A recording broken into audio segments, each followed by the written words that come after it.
చందుర్తి మండలం బండపల్లి గ్రామంలో బతుకు తెరుపు కోసం ఒరిస్సా నుండి ఇటుక బట్టీలో పనిచేయడానికి వచ్చిన ఓ మహిళ 108 అంబులెన్స్ లో పండంటి బిడ్డకు జన్మనిచ్చింది. ఇటుక బట్టి కార్మికురాలైన సంచల పురిటి నొప్పులతో బాధపడుతుండగా స్థానిక ఆశా కార్యకర్త రమణ డెలివరీ కోసం 108 అంబులెన్స్ కు సమాచారం అందించారు.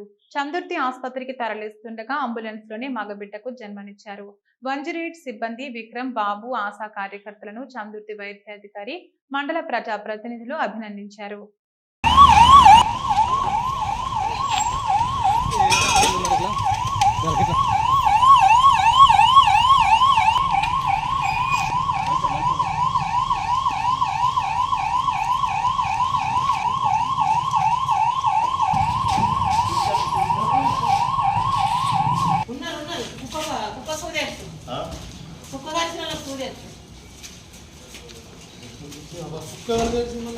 తొమ్మిది నిమిషాలకు మాకు కాల్ రావడం జరిగింది. బండపల్లి దగ్గర నియర్ బై ఇటుక బట్టిల దగ్గర లేబర్ పెయిన్స్ వస్తున్నాయని చెప్పేసి కాల్ రావడం జరిగింది. మేము ఒకటిని ఇక్కడ నుంచి బయలుదేరి అక్కడికి వెళ్ళేసరికి పెయిన్స్ ఎక్కువ కావడం వల్ల మేము వేములవాడ హాస్పిటల్కి షిఫ్ట్ చేస్తాం.